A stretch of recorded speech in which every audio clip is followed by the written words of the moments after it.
روٹی، کپڑا اور مکان انسان کی بنیادی حاجات ہیں۔ یہ 3 مسائل ہیں جس سے ہر انسان کا ہر وقت سامنا رہتا ہے۔ ہر انسان نے کچھ کھانا ہے، 3 وقت اس کا سامنا بھوک سے ہے، تن ڈھانپنے کے لیے کپڑا ہر انسان کی ضرورت ہے، اور ہر انسان کو رہنے کے لیے ایک چھت کی ضرورت ہے۔ اسی طرح تعلیم، صحت اور روزگار ہر انسان کے بنیادی حق ہیں، جو ریاست کی ذمہ داری ہے کہ انسان کو تعلیم حاصل کرنے کے مواقع حاصل ہوں، اس کی صحت کا خیال رکھا جائے اور اس کو اپنی ضروریات پوری کرنے کے لیے روزگار کے مواقع میسر ہوں۔ جب تک قوم کے افراد صحت مند نہیں ہوں گے، قوم ترقی نہیں کر سکتی۔ گزشتہ پون صدی سے پاکستان میں صحت کا نظام کبھی بھی بہت اچھا نہیں رہا۔ ہیومن ریسورس ڈیولپمنٹ کے لیے بیسک ہیلتھ یونٹ اور رورل ہیلتھ سینٹرز بنائے گئے، مگر ان سب باتوں کے باوجود پاکستان کے صحت کے نظام میں کوئی خاطر خواہ فرق نہیں پڑا۔ پاکستان میں صحت کے مسائل کی طرف بڑھتی ہوئی تعداد تشویشناک ہے۔ وسائل کی کمی اور معاشی حالات کی وجہ سے صحت کی مشکلات یا بیماریاں جنم لے رہی ہیں، جن کا علاج مشکل ہے۔ پچھلی چند دہائیوں میں زبردست ترقی کے باوجود پاکستان میں بچوں کی شرح اموات دنیا میں بدترین ہیں۔ پاکستان کے 60 ملین لوگ غربت کی زندگی گزار رہے ہیں۔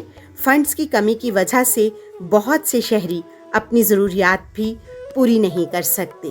پاکستان میں غیر مراعات یافتہ یعنی غریب لوگوں کے علاج و معالجے اور ضروریات کو پورا کرنے کے لیے مقامی اسپتالوں، ڈاکٹروں اور نرسوں کی تعداد ناکافی ہے۔ ویسے اگر کہا جائے تو مقامی یا سرکاری اسپتال مریضوں کا مفت علاج کر رہے ہیں، لیکن وسائل کی کمی کے باعث وہ ایک ہی وقت میں بڑی تعداد میں مریضوں کی دیکھ بھال نہیں کر سکتے۔ کسی نے خوب کہا ہے، تندرستی 1000 نعمت ہے، جان ہے تو جہان ہے۔ پاکستان کی ارباب اختیار کی پہلی ترجیح کبھی بھی صحت نہیں رہی۔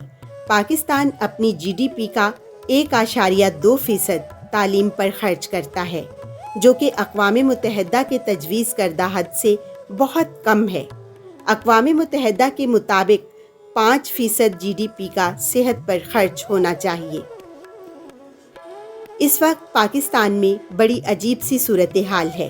18ویں ترمیم کے بعد صحت صوبائی مسئلہ ہے۔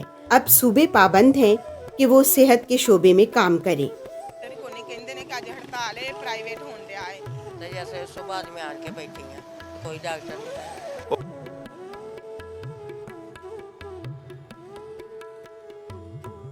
صبح سے کھڑے ہیں تقریباً 6 بجے کے، تو کوئی ادھر پرچی نہیں بنا رہا، کوئی کچھ نہیں بتا رہا۔ کبھی کہتے ہیں 10 بجے آ رہے ہیں، کبھی کہتے ہیں 9 بجے آ رہے ہیں۔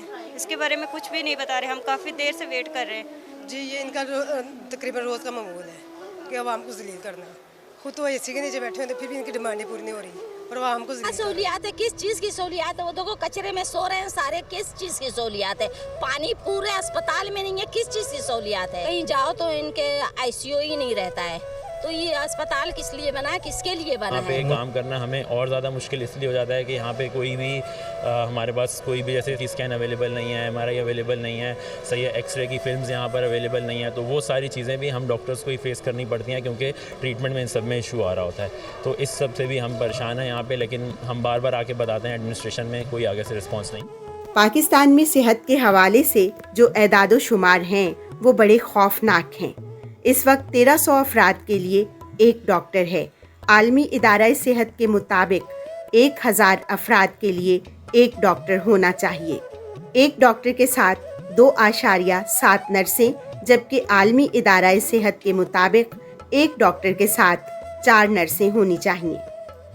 پاکستان میں 2020 میں رجسٹرڈ ڈاکٹر کی تعداد 2,45,987 ہے۔ 2,07,360 دانتوں کے ڈاکٹرز ہیں۔ 1,16,659 نرسیں ہیں۔ مڈ وائف کی تعداد 4,03,129 ہے اور لیڈی ہیلتھ وزٹرز کی تعداد 2,01,360 ہے۔ ہیلتھ انفراسٹرکچر کو دیکھیں تو پاکستان میں 924 پبلک ہسپتال،